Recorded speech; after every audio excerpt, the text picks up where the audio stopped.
أعوذ بالله من الشيطان الرجيم. بسم الله الرحمن الرحيم. فدا الصبا لمنا غنتغنونا تجيكومي لمنا غنغرا أورا الصبا أبو الصبا ينياي لمنا غو يناتي الصبيو إيو صبيو لمني فلقد عداك زمانه أوغتين دانقوني lemina gunga katindan koni kasoye nganari sonin konti kallen ne du toronoa ka kasoye nte kutte toko kasoye nganari lemina gunnan koni niya maqama abu zaidi igonti ida soro filli wori lemine ado khirse ke ati qad dhahaba minhu al-atbayani fo sennum pilli daga bakkay fo gamuntondo fo sennum pilli ita nogonda gamme ada khanuyen killenda gamme khasoye nganari ku dagana yogoniti ay nogonda gamme ado khenko khasoye nganari an kusu denne bakkanga an nugulle mellante yigande nyigana yigande nchu alantakaye an yigandu njateniya an yigandu nchugandi ntonyani igeti isuwa zinto nyani tubabun kanne fransin kanne khinkon qabe gani anne chaputa na kimbaka kanne anna hay niya na jabati iyo na ajobi kinkennati na ajobi antaka khinkon kita mogobe galligan patenda gella ganani khanwe kille qabe gani awa kingal halaka adagana agallam punu baka adamare menga anna adamaro munyini yitti wuttu nyaayi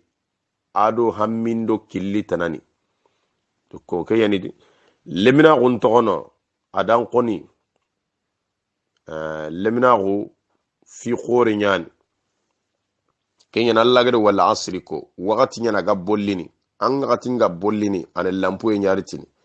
bollane kengeni fonyiti nyita yo kengeni ko fumbunne igena bolya dagana zakariya go khoro ajabi Allah dati rabbi ntagandi kemene inni nantinke zakariya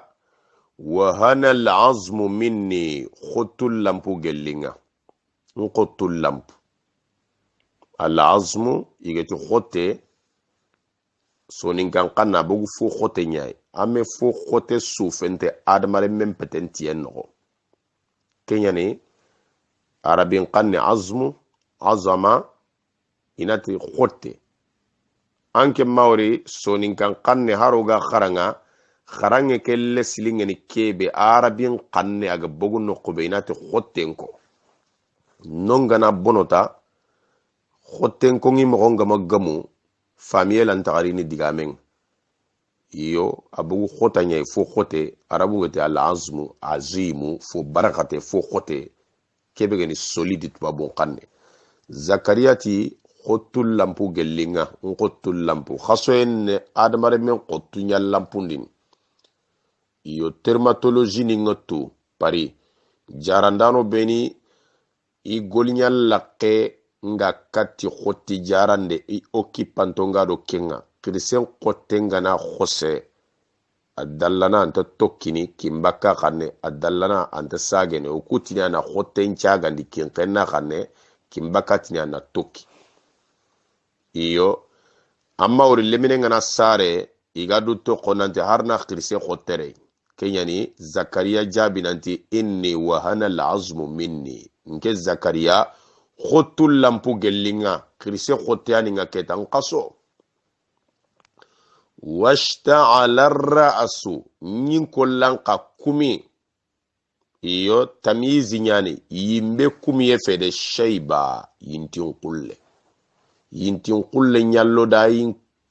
karanda yin kolla mumanchwa na su kumu kure iyo ike zakariya adalla nyaga remme kimbakati lemme na digamendo fondi awa zakariya ille jabinati wa kanat imraati aqira yaqin qanya boroke aqira asare kankarin tenyani remmente birena no honga remmelante yana no ho bawno aqira aqraniya fonga nakara fa aqaruha salihu soroyre nyogo menkari iyo fakazzabuhu ide salihu garandi fa aqaruha ide nyogo mekkari kenyani yakhari mboroken no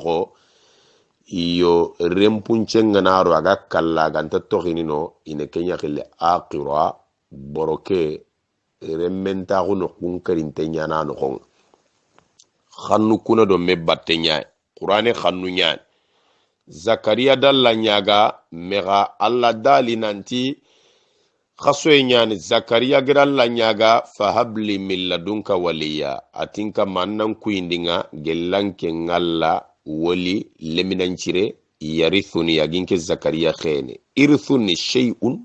sharawiti foyogwani ala agalgari ila alghayr katitana zakariya ga sigirabe aga sigino kube aga nabi nyimma kube remmenari kenna khe sonin konte arna remme bagandanga kebe gan khene harnan qayam baganda nyimme sonin ko nyando ko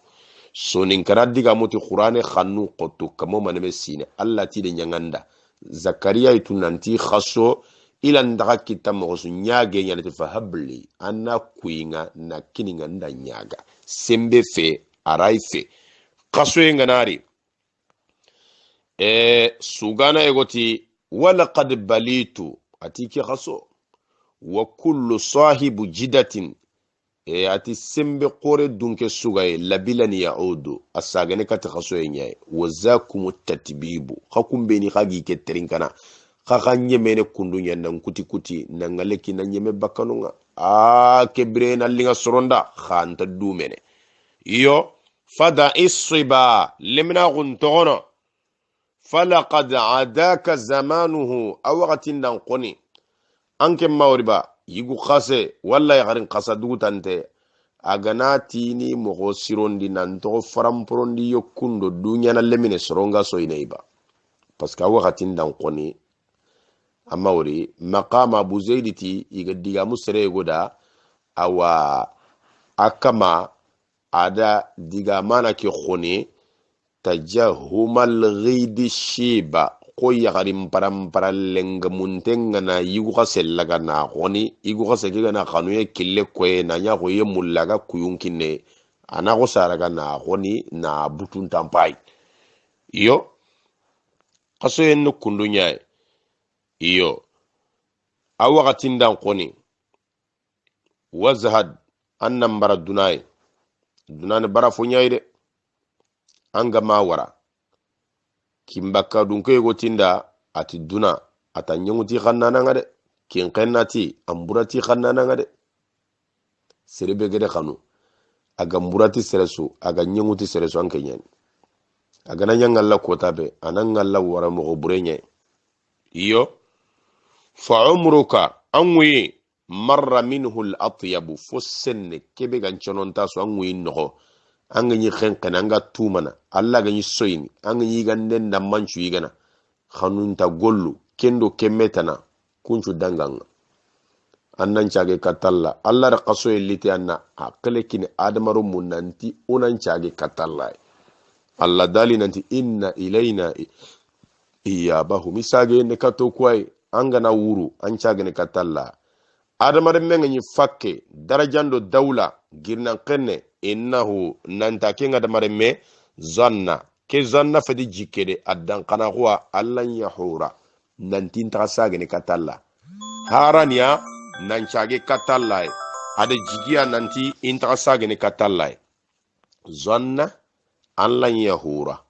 bala inna rabbahu kana bihi basira kempe attagandi kemenenya walla na horete alla da wori tege komenda intaqarini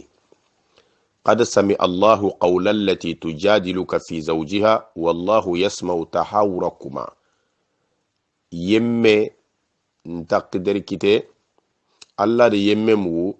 yemme kebe yagare kebe gandiganca gandalle magunu ikina khibare Allah yaghfil diganca gandalle magumu tahawura zanna Allah yahura iyo faqala lahu sahibuhu akapal liman tadaqadi wa huwa ake yuhawiruhu aga diganca gandalle magunu hawaran hiwaru nye annako nasaga nikatang iyo kenya ni breke no qaso ilinia kenya ni gati ajuzu yagarin qase qur'ani khanne ajuzu yagarin qasa kontonte kimbaka kanaga konti ajaza fongana konti aga konto iti mu'jiza golli kawa finte gonanya golli kaba konte tege komongo konto iga konta nyange Allah bani an katanya na igati mu'jiza jinnaniti wa anna zananna alla nu'jiza Allah okudan kana kuna jigi nanto lantalla konto ni na kanya na korindi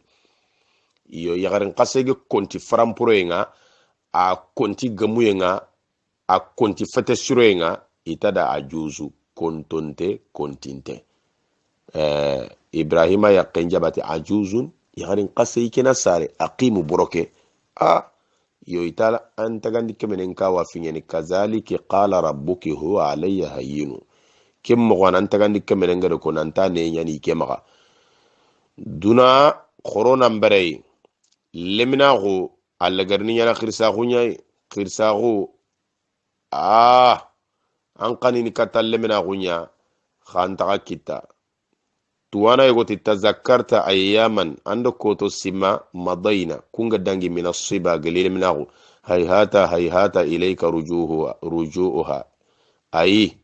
ilan tasaga ni katanga hayhata akongi qur'ani hayhata lima tu'aduna hayhata ni ismul fi'li al-madi fu dangi ntanya ni ismul fi'li nahawgu mungatu fuani antanya iyo tuwana yegodo sere gode menyi jihadu nga atada nga mpaba yigu kase ankari manne muruere atada nga ya ilemme istanfarana Allah do bagandi muru gajangi nga khifafa yigu kasa furin talampunto nantombogu wa thiqala adu magambang kota jarinto kenyandiri tiere Allah dal Qur'ane a'udzu billahi minash shaitanir rajim infiru khabogal lada gajange khifafa yigu kasa lampunto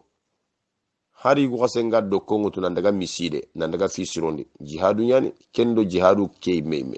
wa thiqala adu magambang koto kakkinto arna Qur'ane fami yankini kera ka kunchwa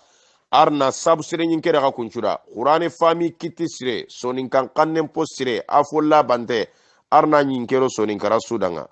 arna wido yonki sanya arna khair khore tagin kera ka kunchura arna sabu sire nyindakada. Assalamu alaikum wa rahmatullahi wa barakatuh.